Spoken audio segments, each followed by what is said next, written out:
राम राम मंडळी. काल market 97 point down गेलं. सगळी इंडिकेशन आपल्या सॉफ्टवेअर मध्ये अजूनही डाऊन आहेत आणि आता तरी रिव्हर्सल काही दिसत नाहीये. पण एक गोष्ट घडली आहे, स्टॉकॅस्टिक 40 ला पोहोचलेलं आहे. सो त्याच्यानी करेक्शन येऊ शकते अपवर्ड.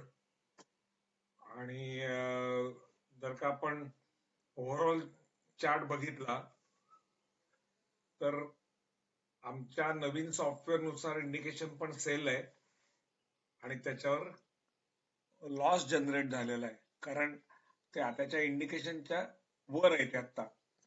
सो -6,353 तो लॉस दाखवतोय. दोन्ही टर्निंग प्राइस म्हणजे शॉर्ट टर्म आणि लॉंग टर्म ह्या अगदी जवळ आहेत आणि स्क्रिप्ट पासून पण जवळ आहेत. म्हणजे एनी टाइम स्क्रिप्ट त्यांना क्रॉस करू शकेल अशा पोझिशन मध्ये ते आहेत. त्यामुळे बाजाराची दिशा जर का बदलली तर तो जसा इथून इथपर्यंत वर गेला होता तसा या पॉइंट पासून तो परत वर जाऊ शकतो. म्हणजे this low may be the end of upward correction. तर ते आता आपल्याला आज कळेल.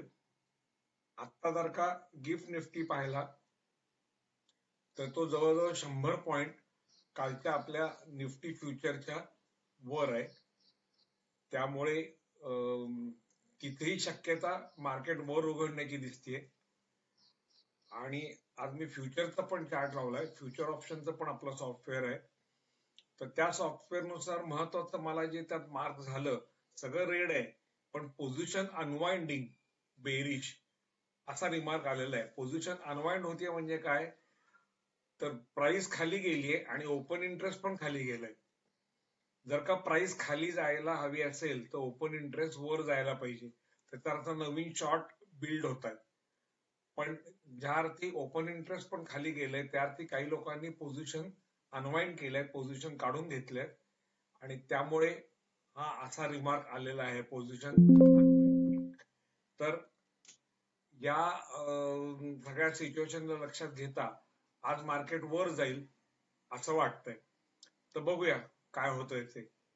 तोपर्यंत राम राम.